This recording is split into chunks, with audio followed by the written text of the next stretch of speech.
Arratsaldeon jaun Andreok eta izan zaitezte ongi etorri hasteko eta bat gutu. For those of you listening to the English translation, the introduction is going to be made in three languages, in Basque, Spanish, and English, so there will be no translation during this initial introduction. Bienvenidos a Gutun Zuria, Festival Internacional de las Letras de Bilbao. All of us who love reading live together with the writers we admire. We are proud to read. Esaten nuen bezala, zorte handikoak gara idazleekin egoteko eta espazio hauek partekatzeko azken batean, ezta? Irakurtzean sentitzen den gozamenetik harago garamatza jaialdi honek, ezinbesteko hitzordu bihurtu zaigun honek. Eta geure hizkuntzan gainera, 10 hizkuntzan desberdin bizi ditugu historia eta istorioak, arrainak uretan bezala idazten du idazleak, eta nola ez, alaxe irakurtzen du irakurleak. El Festival Gutun Zuria se abre a nuevas miradas artísticas de la lectura y a nuevas miradas literarias del arte que aborda la literatura vasca, que indaga en el surgimiento de nuevas voces de orígenes migrantes en la literatura, que también ensaya en torno a la creación contemporánea. Eta gaur begira ezazue, txikiaz hitz egiteko ere beta daukagu, oraintxe bertan izango da gainera. Mónica Ojeda, la escritora de Guayaquil, forma parte de la prestigiosa lista de Bogotá. Eso significa que tiene un talento extraordinario y también proyección, siendo además tan joven. Nos acompaña también la escritora, poeta y cronista Itxaro Borda y el escritor y editor mexicano Yuri Herrera y la traductora, editora y, como ella bien dice, agitadora cultural Arrate, Hidalgo. Abordarán diferentes aspectos de las lenguas minorizadas en este encuentro. Lenguas privadas, idiomas públicos. Izenburuak argitzen digunez beraz, txikitasunak ere badu lekua noski hemen eta baita han ere. Gonbidatu bereziak, disfruten del acto, eskerrik asko eta txalos hartuko ditugu. Un fuerte aplauso.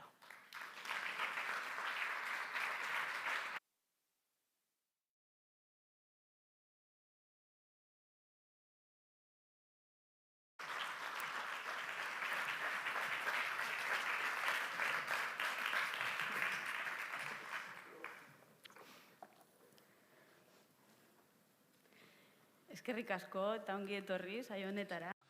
Thank you very much, and welcome everybody to this session. It's a pleasure and enormous privilege to be here today, to have a seat here with three authors, three writers that I admire.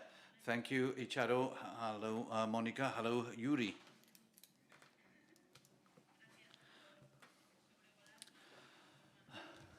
Thanks for flying overhead through pixels.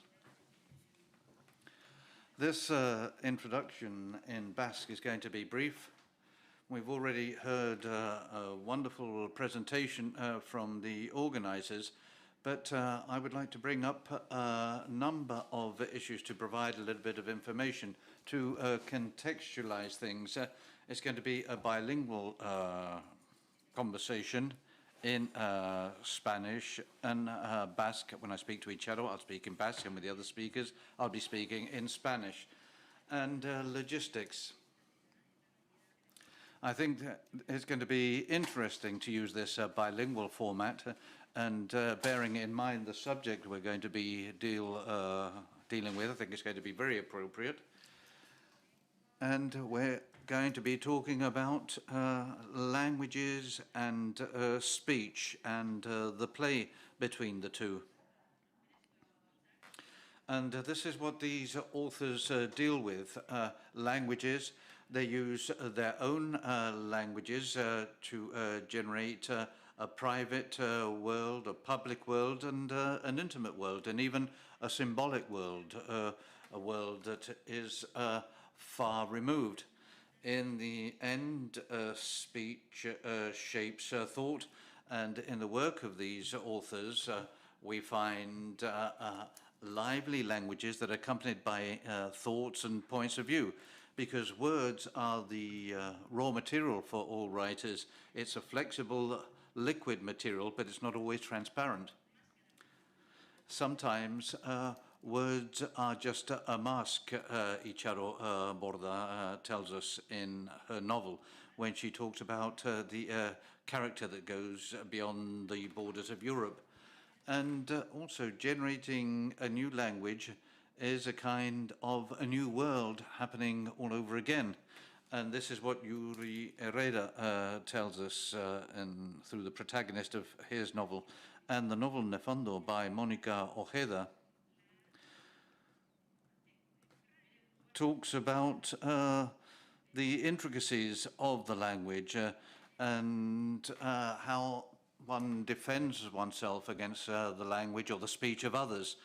And here the speech is permeated by other concerns, what's subliminal, the center and the periphery, the private sphere, what is acceptable and what isn't, morality, hybridization. But to talk about all these subjects, we have these authors with us. So I'll leave it here and I'll ask the first question in Spanish for the group. The word here has been the beginning of other roundtables, and it's the backbone of this conference. So this is what I'm going to start with words. And I'd like to start by asking, what does here mean for you? Is it a place? Is it a time? By what I know of your biographies, you're three very mobile authors geographically, and I suspect that it's a tough question. And I'd also like to ask whether it's changed, considering the manifesto of this edition, which says that this epidemic has transformed our lives and our connections to the world. Has here changed for you? I can start with Yuri, who obviously isn't here right now. Well, first of all, thank you very much. Thanks for the introduction. And thanks to my colleagues on the panel. Yes, here is something that changes. I've lived in 9 different cities, and I always have a place I go back to, which is Apachuca. And regarding writing, I think that there are several heres that can help us. First of all, we have the here, which is where one physically sits down to write something. There's the here, that's the model, the point of reference one has in one's head sometimes. To build the here of literature, where you combine those different spaces to create a different space, where you ask questions, where you interrogate the world. And I would say that the most important in terms of our conversation is probably the here inside the mind of each reader. Each person that reads a text takes these different spaces and turn it into something different through their own expectations, their own phobias, their own desires. So it's very interesting because it's something that's multiple and which is generated through these marvelous things, books, through something that's apparently stable because it's written in ink and it's sitting there, but it's constantly changing. And it's a fluid place, it seems to me. Who would like to carry on? Well, in my case, I agree with what Yuri says, but for me, here is always more atmospheric and mental than anything else. Of course, there's that exterior here that transforms me, but perhaps because I'm too introspective. What I'm interested in the tangible and present here is how it changes my mental here. And the mental here is what concerns me most. Also from a literary point of view, what interests me is what the exterior does to my interior. And I always go back to my interior. And that's why in my writing, there's a lot of psychological work around the characters, and especially regarding language and the use of speech and writing and words in life, words in emotions. I think that's permeated by that experience of how the exterior transforms and blows apart the interior, and how the words gestated internally are capable of also blasting the exterior.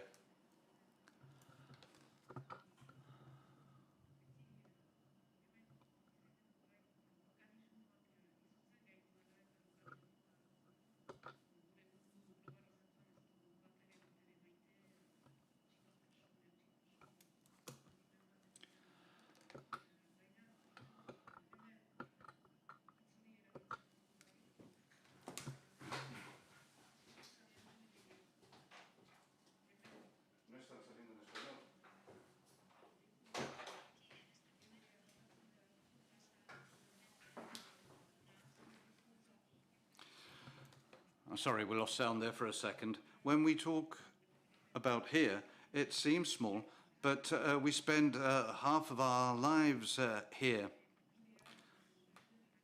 And when we're here, there, in the end, we shape experiences with everything we've lived through. It's a universal experience, because I think that all of us here are universal. We often don't conceive it like that. When I lived in Paris,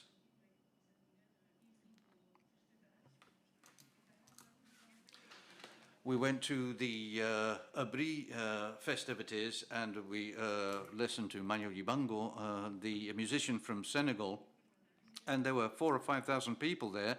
And at one point, he asked us to close our eyes. And he asked everybody to imagine their town or village. He asked everybody to imagine those things. And everyone had their own thoughts in their minds, but everybody shared the same thing, the same dream, a universal dream. In other words, those roots, memory. So that concept of here, that word here, in line with what Yuri was saying, and I think that you also said it, Monica, this here is a dynamic concept. And that's where we create and how we create through that dynamism, regardless of the language we use, whether it's a hegemonic or a non-hegemonic language, because the mechanisms are the same for everyone. And in the end, on this planet we live on, it's a way of taking root in the planet. And it's a way of finding those dreams. Well, I think we could talk about here the whole hour, but I'm going to move on to the next question. And in fact, I would like to talk about something that can be interpreted between one here and another here, and that's borders, that subliminal space, which is a here in itself that activates its own languages. And I'm referring to geographic borders, but also symbolic borders. And we can start with a quote from Borda, from Gordia Sandua, that Itxaro has used in her poetic work. And it says, living in a state of mental discomfort in a borderland makes what makes artists write and create. The geographic border, does it carry a lot of weight in Yuri's work and Itxaro's? And perhaps the subliminal border more than the physical border, but there's also the taboo in your work of crossing that definitive border, which is invading the bodies of others, and especially female bodies. Yes, I think that the subject of the border is very interesting, and we were talking about this afternoon. I'm a migrant, and when I took up roots, when I left where all your affections are and where your intellectual world is, because the intellectual world is also a world of affections. That's something I want to strongly vindicate. And that change obviously leaves a wound. But it's a wound that can be seen in the language, in the tongue, let's say, in the way of speaking. And it's also a wound in the mind and, of course, in the body. And it's a wound that, of course, is a creative wound, because you can create through that wound. Gloria Saldúa also works a lot on that, saying this dislocation, and of course every dislocation is painful. There's a painful component, but there's also a component of joy, of playfulness. That dislocation enables you to create from a place that means implication. You have to rename yourself. You have to articulate and re-articulate a world that is no longer the world you used to have.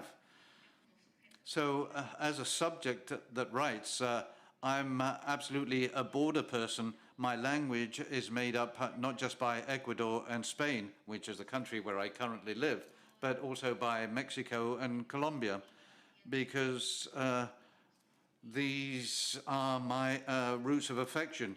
And my language is permeated by my affections and by the people I love. And the way in which I speak includes all the people I love and all the people I have loved. And when I write, however, there's a decision. And here's the paradox. When I speak, it's something live, something that mutates, while writing is different. It's a different exercise to speech. And when I write, I do make a political decision of going back to the way I speak or the way I spoke when I was in Ecuador, remembering those words when others want to come out, remembering those words and writing them again as a way of exercising that memory. So writing becomes a remembering and a returning, and in reaffirming that this is what I was and what I still am in a certain way. Not in the same way, but I still am. And it's pleasant, and it's a source of affection. And as well as the borders of taboo, well, yes, thematically, as you said, I'm working with borders constantly between desire and fear, violence and love. These sort of axes are horror and beauty, as if they were opposites, and they're actually divided by a line, which means that they are very close together.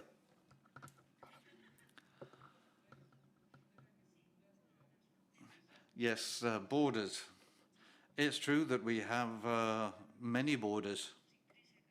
We have intrinsic borders.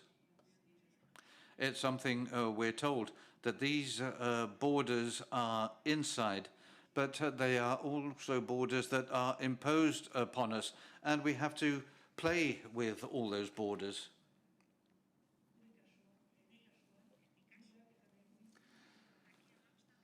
And in my case here, we're also talking about a language border. I come from the French Basque Country, from an area where French dominates, and my second language is French. And of course, there are also other borders inside that language. So you don't really know where you are. And we've already said we live in chaos, and it's true. All lives are built on chaos, let's say. They're based on chaos. And literature feeds from that chaos and tries to overcome all those borders through words. Again, through words. Although sometimes those borders we cross by taking on certain risks.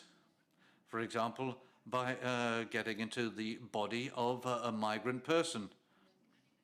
Well, with those characters, we try to experience what those characters experience in reality.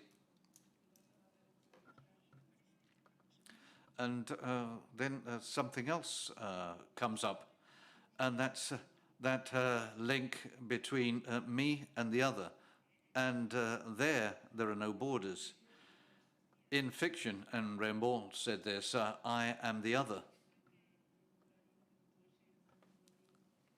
And I think that when we write fiction or write poetry, or when we play with our memory, all these borders we have inside, we even have gender borders, literary genre and physical gender.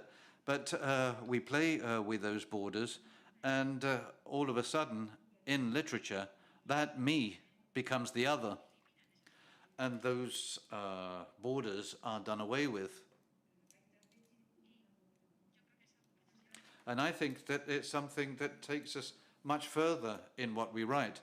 Of course, this isn't always very welcome, but I think it's always necessary to go a step further, to transcend those borders and realize that we're building that life based on chaos, and that is also fiction in a way. So what we tell can be tragic, it can be happy, and yes, we can go into that later on when we talk about translations. I know that you must have been asked 2 billion times about writing La Frontera, the border, and I would like to ask you about it again. Yes, I was just thinking about a couple of things that you said. And I think that there's a characteristic there, what I always consider as the border condition, which is the border of creation and basically literature. We've been talking about dislocation and chaos, and of course literature makes use of this not being in a specific place, this constant change in the world. And I think that one of the things that literature does is to explain how we are much more than these physical borders, much more than these supposedly stable political identities, these languages locked inside dictionaries. And I think that this is the natural space in which creation emerges. But literature also plays with other borders. There are time borders. One is always writing as if we were talking about something that already happened. And that's why we write using the past tense. We're doing it now for somebody that we don't know whether they'll ever read it. We don't even know whether they've been born. For these marvelous people, our readers.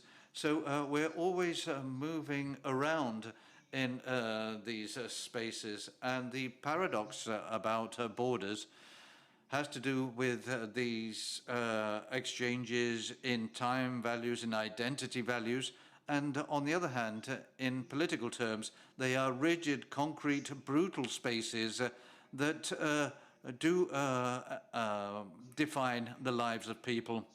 As Monica said, they are wounds, but they are wounds that end up being not just wounds, they end up generating other different things. So I'm just trying to think about some of the things that have been said, because this is an endless subject. Yes. So let's move on to the title of the panel discussion, which is Private Language, Public Speech. And the first question would be, well, the fact that the description of the panel session on the web says that there's a rebellion against the standardization of language. And my question is, what's the use of thinking about the binomial standard and diversity? What does it mean for your work defining the language based on center and periphery? Is there any value in that? Is there any value in rebelling against it? Or from where do we look at that center? Would you like to start? Just to change the order of who starts.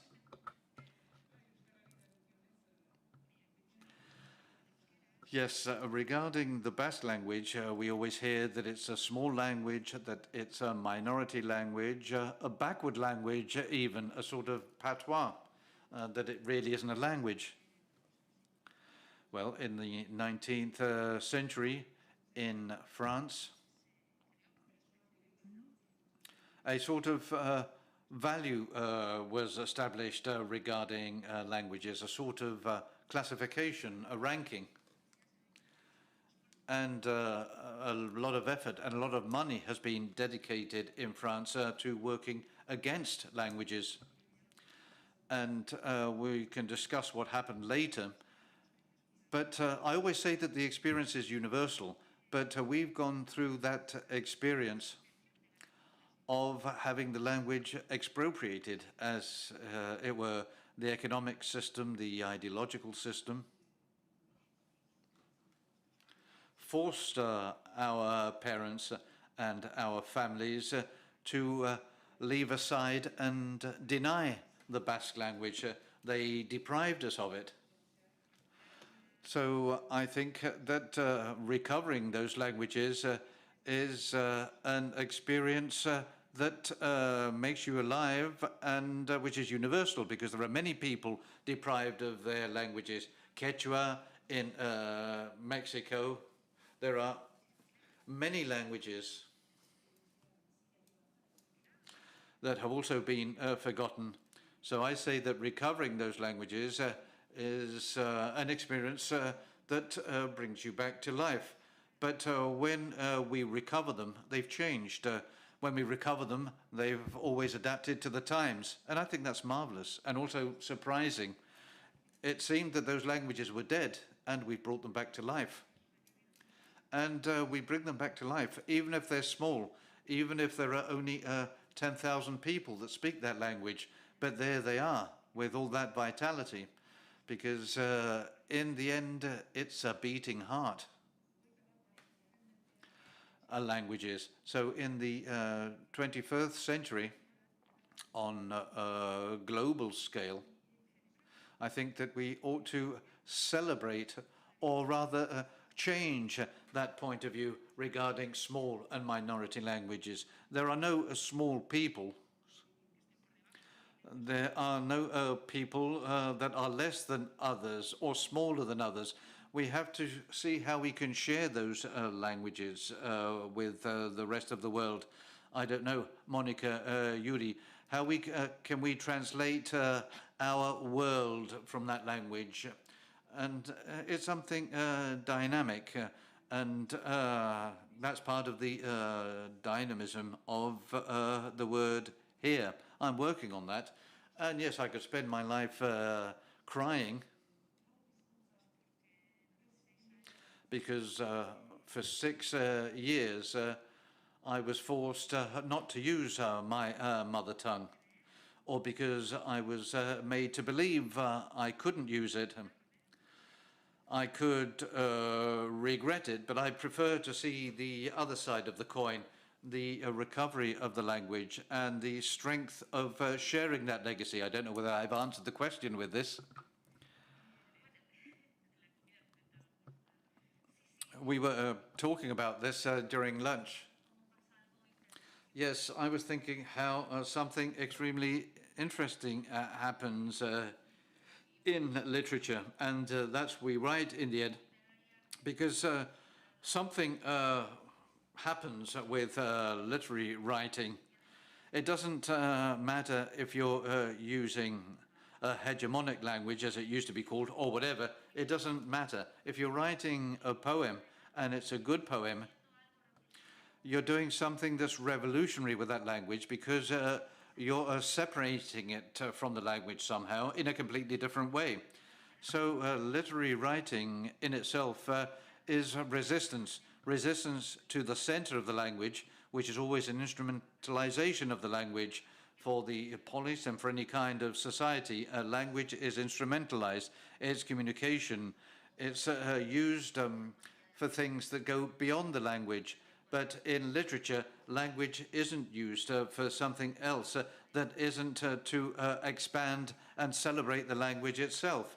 So that festivity of the language in literature, whatever that language may be, implies, and we've been talking about dislocation, but it means taking it away from the center, taking it away to a different corner. Montalbetti had a book that I love where he has a chart on this related to poetry, and he puts at the center language in a circle, and he puts the poem outside that circle, and it's outside this instrumental aspect of the language.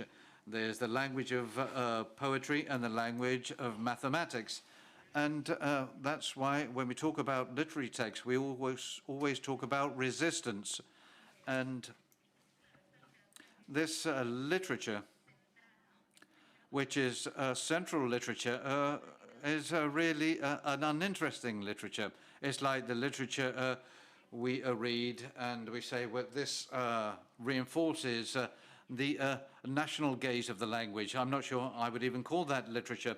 What moves us is what César Vallejo does with language, what poets do that take the language somewhere else and generate a resistance against the political instrumentalization of the language.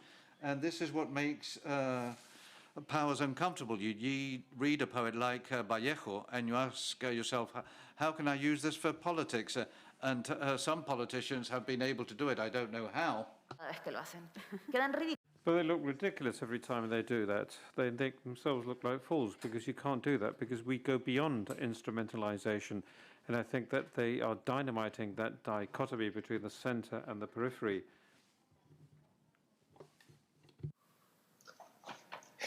Sí, bueno, yo estoy de acuerdo y además.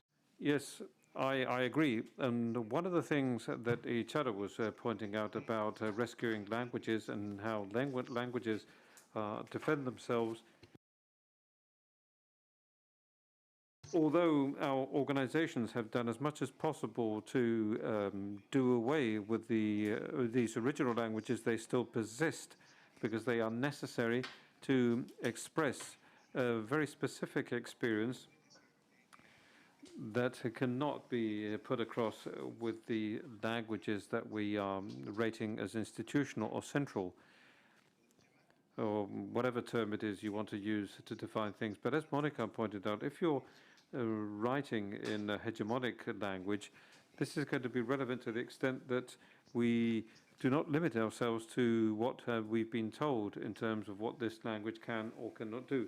And I think that literary language is enriched when it feeds off a variety of components. So this is why the very ancient literature could be the intimate language that one produces with your lover, and it could be anachronisms or neologisms or the things that you see on the social media. And a short time ago, somebody was asking me during a presentation via Zoom, and they said that what we have to do is write by using inclusive languages. And I said, of course, because this forms part of our linguistic heritage. We don't only have to use this language, but it would be a great loss if we were not to include the very poor language that is spoken by politicians too, as a point of reference, so that we can make fun of it, or so that it can form part of the landscape, in the same way that you include the stones that one comes across along the way.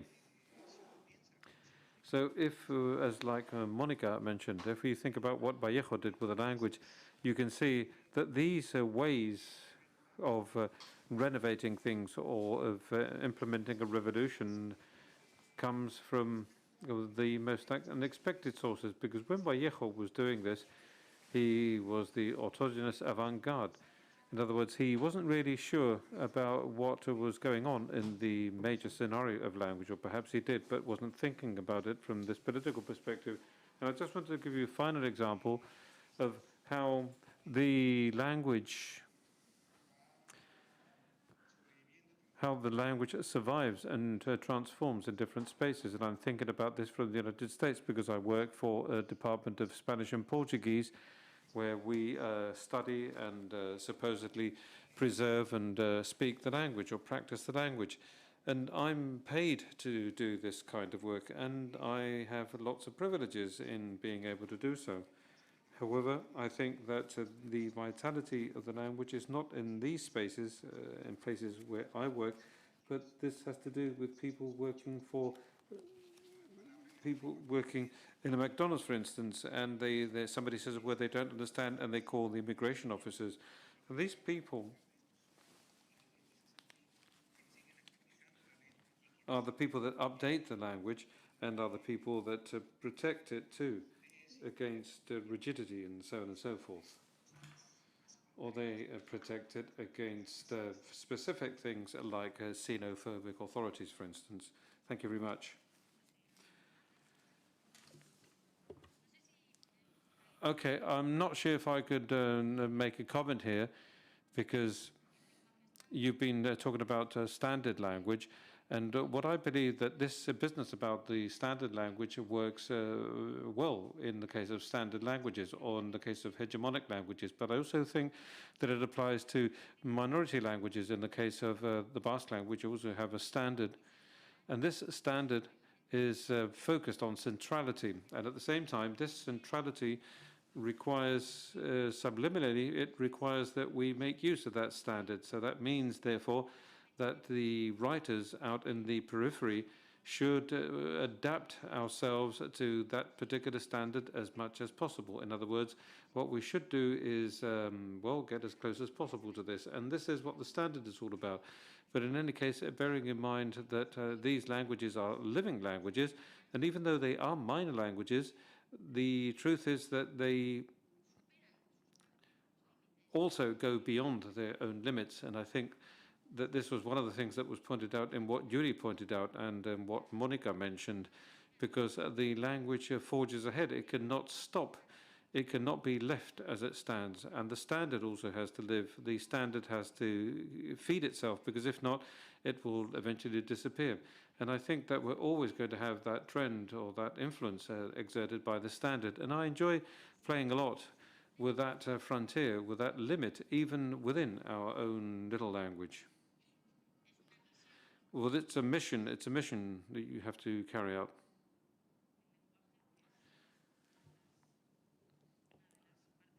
Language is one of the most interesting aspects of the work that you have in common. And in fact, I'm going to quote a character from one of your novels, Monica, who says that one doesn't know language, but rather some forms, and one doesn't know to speak, but speaks. And this is all about searching and experimenting with syntaxis and with drama. And I think that this search and this experimentation are key element in the construction of poetic and narrative identities of your works.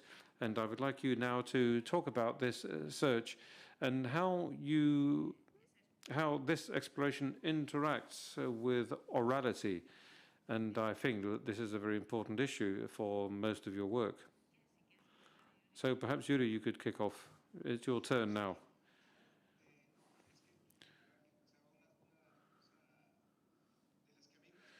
Well, one of the things that I'm more concerned about is, well, there are many things that I like as regards living in such an interesting city as New Orleans. But one of the things that is a very big burden for me, or what is upsets me, is that I'm not in Mexico listening to the language when it's not aimed at me. And that is when you notice all these nuances and all these registers and all the textures of the language. So therefore, when somebody's making an effort to express himself or herself, and when you're listening to what's going on, and when you form part of the auditive language, that's because I think that in orality, and well, the orality that one has chosen and that forms part of your main inheritance, well, orality is where you can find these discoveries on how to name a world that is permanently changing, or how to describe our attitude vis-a-vis a world that perhaps has not changed, but that should change. So in this respect, I'm really interested in oral language, and sometimes people were asking me if it was my own ultimate goal to combine low-level and high-level language. And for me, well, it's an absolutely absurd distinction because we were now talking about frontiers.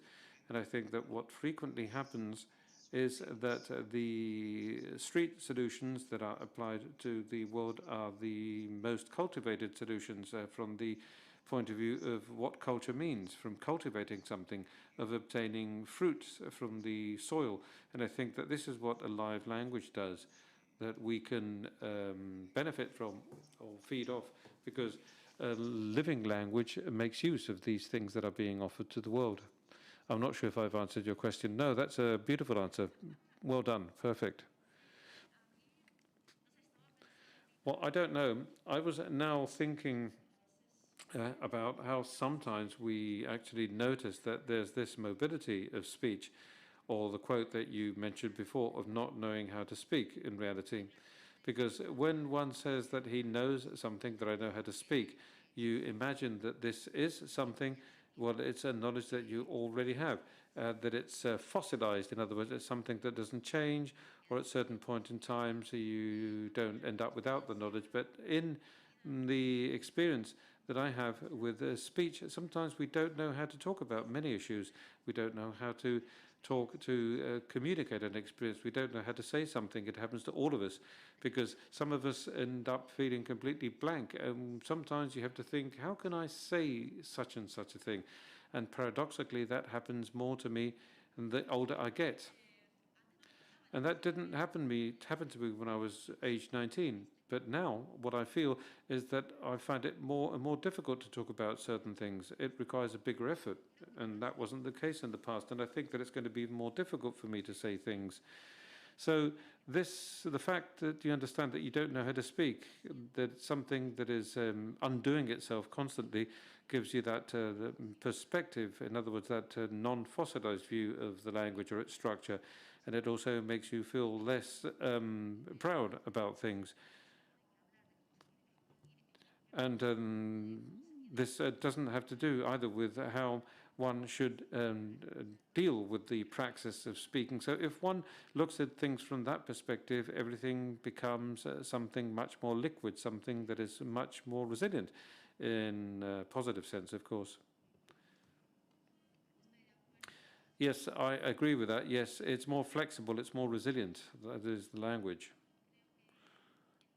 And I think that in our particular case, we have a standard language for journalism, and then we have another kind of language for literature, which is a very extensive space, because we have a very rich lexicon, and then we have the Azcue dictionary, and we have many other materials. So we have treasures, we have dictionaries, lexicons, and literature becomes the space in which we can make use of all of those resources. And the truth is that when we create these texts, many times what happens to me is that I use the dialects, the euskalkis, and I enjoy doing that quite a lot. And I enjoy playing around with the different levels of the language, and I also like to present this in my text. And going back again to the dialects, to the euskalkis, well, I'm going to refer to orality once again, to the orality of my childhood, of my home, of my beginnings. So in a way, my literature is somewhat ironical.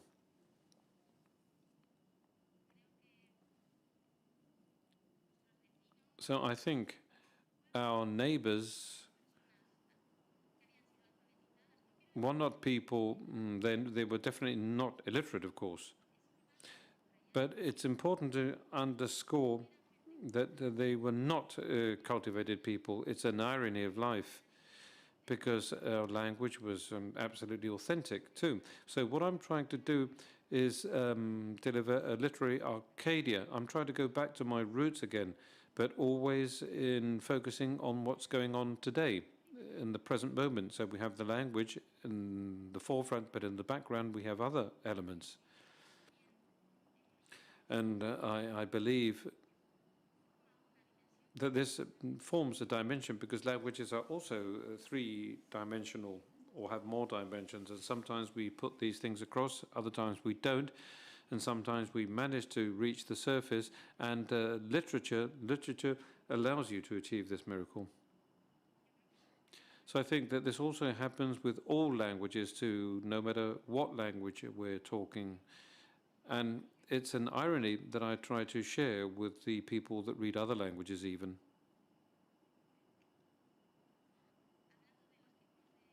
Well, talking about the different types of Basque and the dimensions of languages, I would like to readdress the issue of public Basque and private Basque. Well, I think that I've already mentioned this when I spoke about the issue of standards and dialects. But in any case, the truth is that we also have different ways of speaking.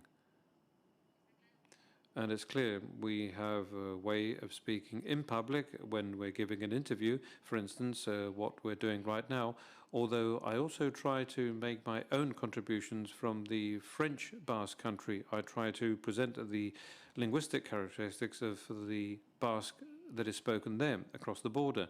And sometimes I'm aware of the fact that people laugh at me because I make people smile with our Arrate because we don't pronounce the R properly. And in any case, it's also like a linguistic game. It's like playing with the language. And the truth is that I feel very fortunate indeed because we have the opportunity of discovering different kinds of Basque languages, and we can live with all of them too. Well, we have a couple of minutes left before we move on to the questions from the audience. But I would like to ask you about literary genres, talking about frontiers and standards and canons and so on and so forth. We know that your works, let's say, belong to several genres that are called non-serious, like science fiction, like thrillers, or gothic terror novels. And what I wanted to know is what kind of connection do you have with these non-realistic genres?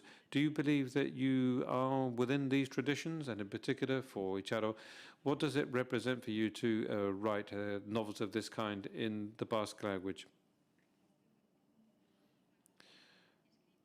Well, when I write these novels in Basque, I become a completely different person, because in this kind of novels, I become completely involved in this genre, and the truth is that my works are very ironical.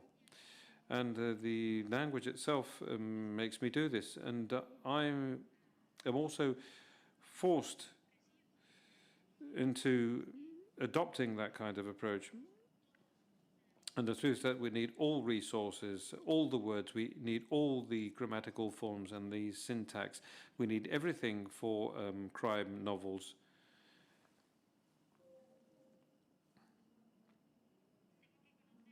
For instance,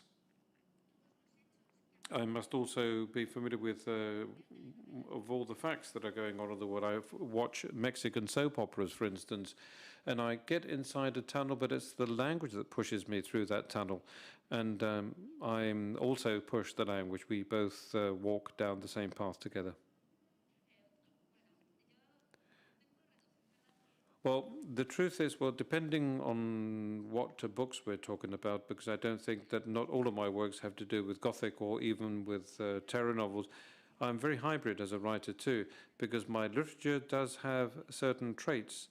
Well, most of my books really have traits of Gothic, of terror, but some of them are thrillers, but I mix quite a few things.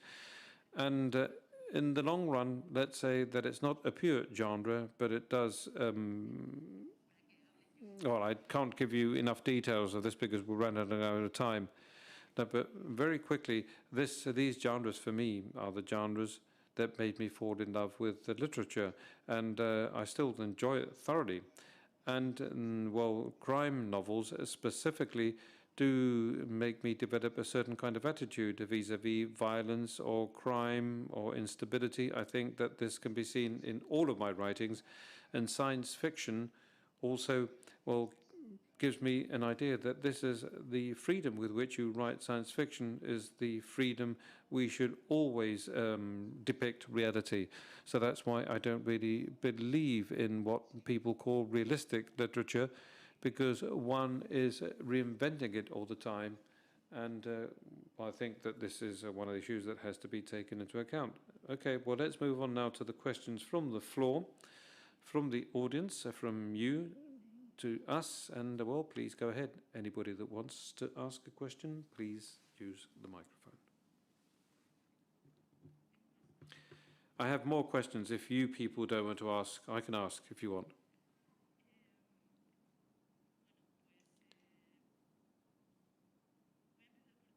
Well, I'm going to start off with you, Monica, because now I have some special questions that are, well, somewhat disastrous for each one of you. Well, for you, Monica, could you say something about self-representation? Because there's something that I'm fascinated about in what I've read about you and what it is, how you manage violence against women and how this can be constructed through language.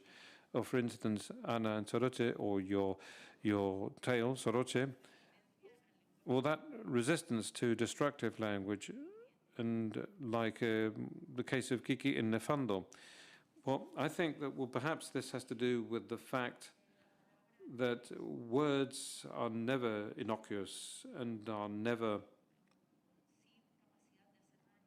it doesn't mean that they cannot hurt. They can be very tender, but words can also destroy. Well, this is something that we spoke about before. So in other words, what we have are some sharp contrasts and boundaries between what I write about, and what are these boundaries or what are these frontiers has to do with beauty and horror, not only because of the issues or the subject matters that I work on, but also this has to do with writing, because I believe that writing, as I deal with writing, has that struggle, because on the one hand, it's a writing that tries to find beauty and tries to deliver a poetic experience, not a poem, but rather a poetic experience through words. But then I'm telling horrible stories. So I'm telling absolutely violent stories. And I think that what we have here is a very strong contrast, which is what happens, which many times readers have come up to me and said, well, what really disturbed is not what you told me about, but whilst we were telling me about something horrible, I was completely hypnotized by the language that was being used. And that was presenting a sort of epic approach, because I'm really enjoying what somebody's telling me about, something that is absolutely horrible. But this has to do with this vision of mine, where beauty is only the beginning of something that is terrible. But it's not only that. It could also be Christian. In the Bible, you can't see God, because if you see God, you die. You'd be destroyed by God. So let's say that there's convergence here between horror and beauty, or perfection and horror. Destruction is very close to you. It's something that is so immense, so gigantic, so overwhelming. So this frontier, or this work, is what I end up doing.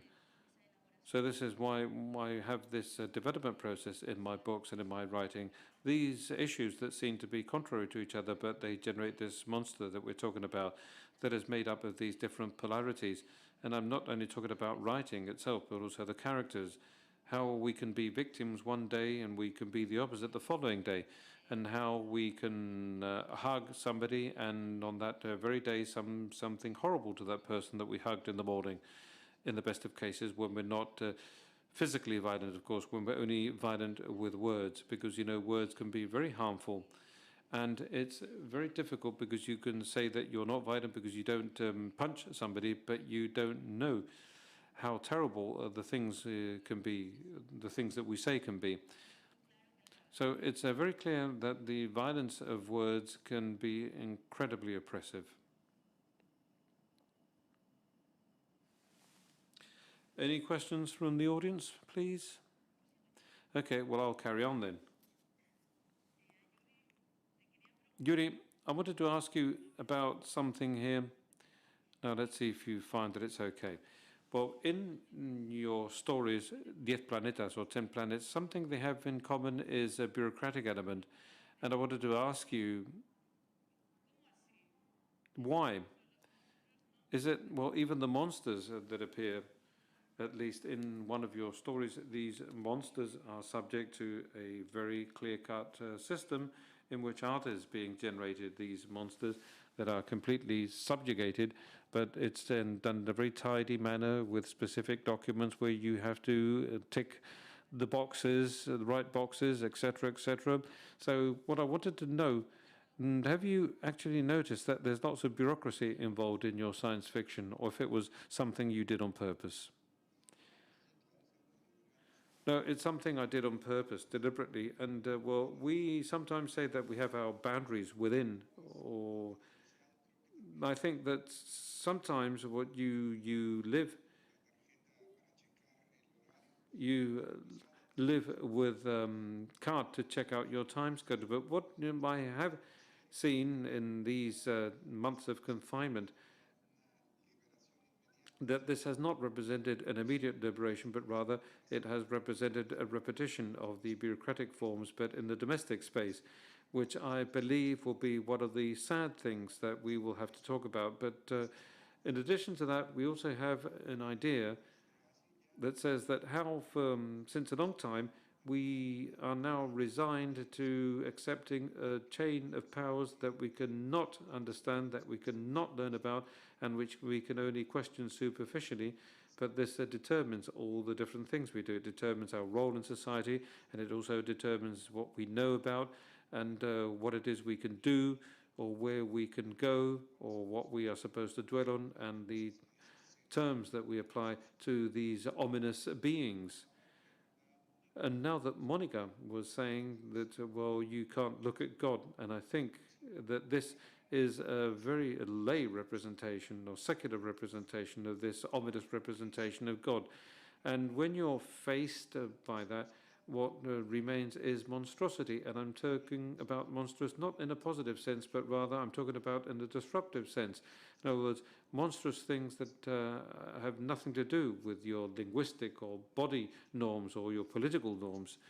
And this is like two separate poles, or like two expressions of what can be done. And these are things that I'm interested in too. And, well, then we also have another consideration that has to do with the political role that is played by bureaucracy and by, as regards the administration of violence. Yes, that's a very interesting point. Anything from you? Does anybody want to ask a final question from the audience?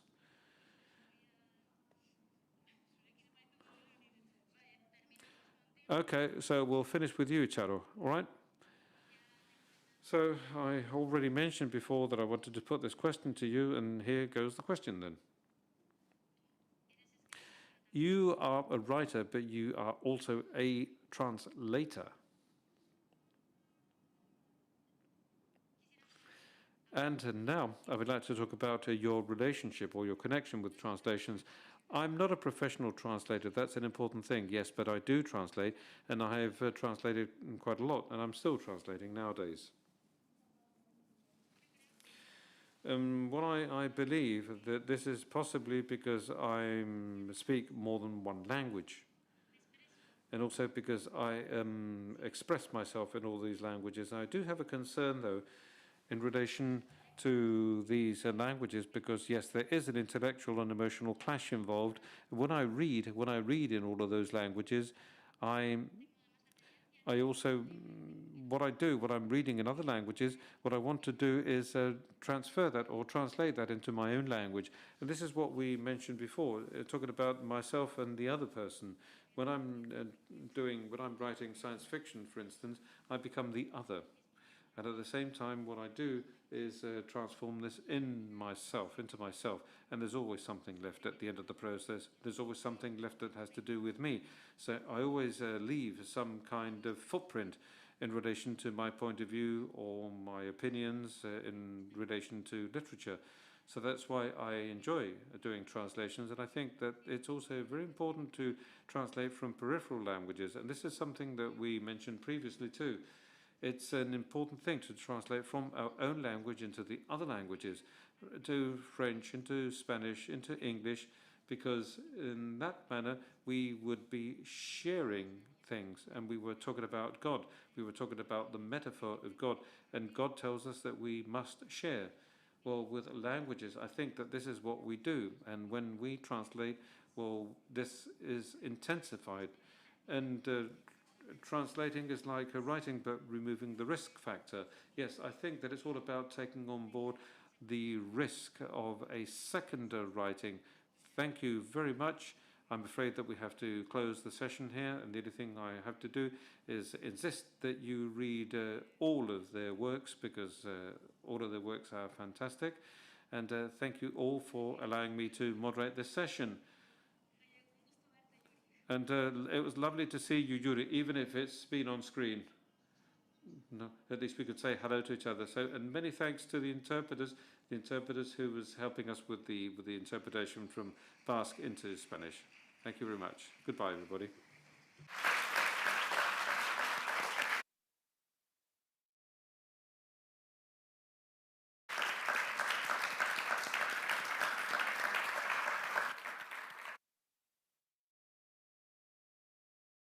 Eskerrik asko, espero dugu saioa zeuen gustokoa izatea. Saio honen ondoren, egileak liburuak sinatzen arituko dira liburu dendazen, Azkuna zentroko liburu dendan. Irteera modu seguru eta ordenatuan egiteko,